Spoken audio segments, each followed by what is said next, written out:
Hello again. Week three, we are going to pivot kind of yet again, but still building off some of those kind of like fundamental things that I talked to my future MSW graduates about in previous worlds. The negotiation process related to jobs. We're going to do the same thing. We've got learning objectives, we've got activities and resources. Again, in all of my classes, just kind of watch what you can. I actually really like this YouTube video about negotiating as well. Your assignment is kind of twofold this go round. Salary expectations, just kind of putting it out there. What do you do a dive into things like Indeed? Talk to people, their resources related to Glassdoor, and find out what positions that you might be interested in do pay. And then we're also going to do just kind of a really fun role play related to salary negotiations. I know this is a little bit silly, but maybe find somebody who is kind of intimidating to you or kind of a hardball that you can actually do this role play with. But let me kind of give you some insight right into why this is such an important perspective for me to have you guys focus on.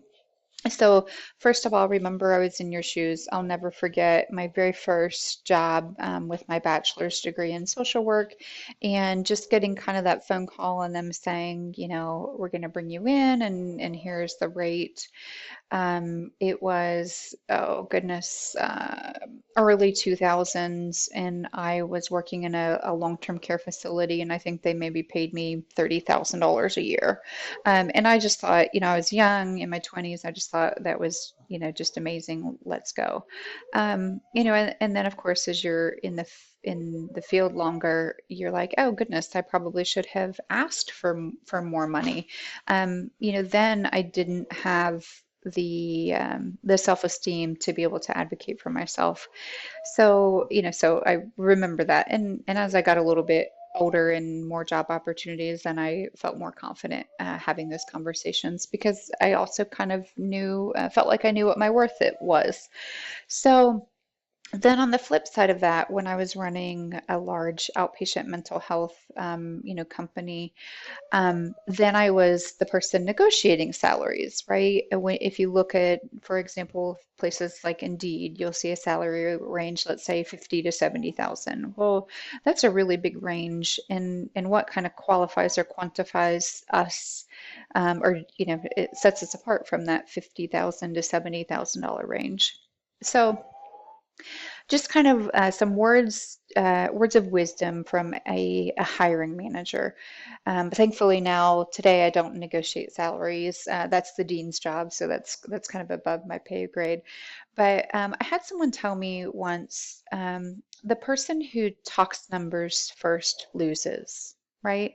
So let's say we don't have a salary range. Let's say that, we go into a job interview and there's nothing posted on the interview, website. Well, the first thing you do want to ask, very early on is what is that salary range? And if a prospective employer asks you what range you need to be at, you don't need to give them a specific dollar amount. So let's say as an employer, I say 50 to $60,000.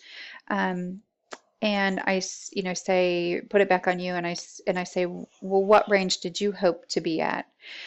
You don't have to say, well, I'd like to be at 60. You can say, okay, let me get back to you. Or you can say, that range is a little bit lower than what I anticipated.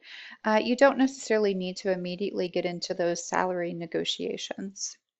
So, by you not saying, okay, well, I'll take $40,000, that really puts you in a nice position to be able to, to be able to say, hey, 60 is what I need. So back to the thought process of whoever speaks numbers first is kind of the loser. Um, when someone asks you what your salary expectations are, and they will.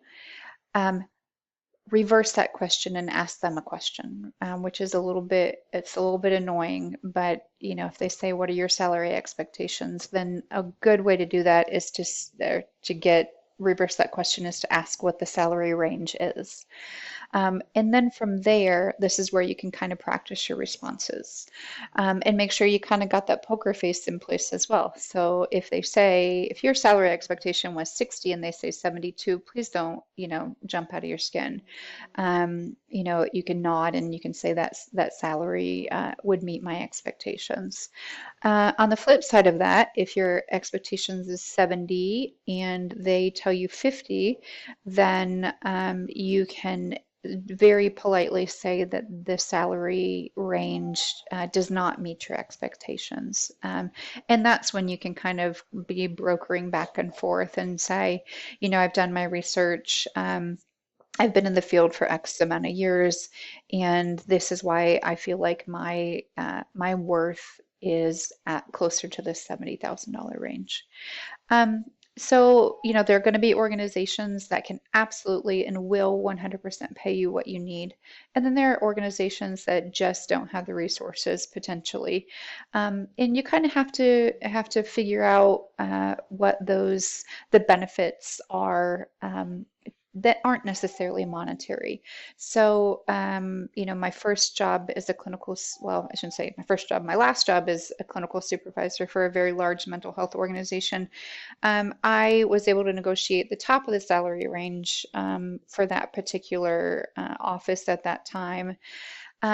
And then he wasn't able to do anything else, so I negotiated for more vacation time. So a full-time employee at that time was able to get 3 weeks vacation, and I negotiated for 5.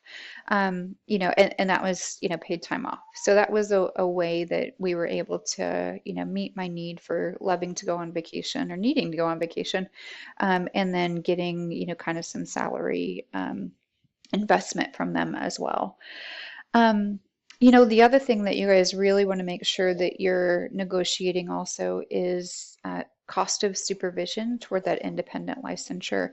I used to do supervision for alumni toward independent licensure, and I was paid anywhere between $50 to $80 an hour. Um, from organizations. So in most state licensure boards say that you have to have 2 hours a week of supervision. So if you're paying, let's say, $200 a week for supervision out of your pocket, that is a huge financial investment for you.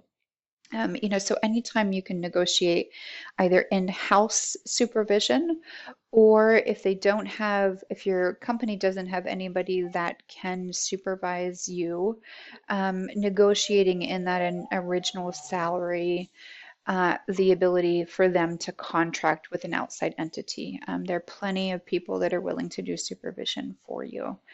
Um, so, again, I know, hopefully this week doesn't feel like busy work for you guys, but it is so important for you guys to get off on the right foot. Once you're getting into the field, you've paid a lot for this degree, you worked really hard for it, and social workers can make, they can make good money. One of the final thoughts related to salary is also to ask what raises look like in the agency that you're potentially going to be working for. Here's why. My first job in academia, I was so excited to be able to get out of the private sector and work at a university. It's kind of what I always wanted to do when I grew up. So was super excited. Salary was aligned with what I needed. It was working a 9-month contract. But what I failed to ask was how often the faculty got raises. What I quickly learned when I was there for, probably a year, is that the university had not given any of the employees raises for 6 years. So there was no cost of living raise, there was no, merit increase in salary. So, so please make sure you're also asking prospective employees, what do raises typically look like? When are they administered? Are you, able to petition for a raise, within 6 months? Is that generally 1%, 2%, 5%? Um, okay, so again, hopefully this was helpful. A little bit of a longer conversation, but let's maybe use this discussion also to talk about this discussion assignment to talk about situations when you've been able to really negotiate well. And then in those role plays, especially if this isn't something that you're feeling super confident about, do them over and over and over. Do the role plays with each other, do them, with your field supervisors as well. Okay, have a great week. Talk to you next week.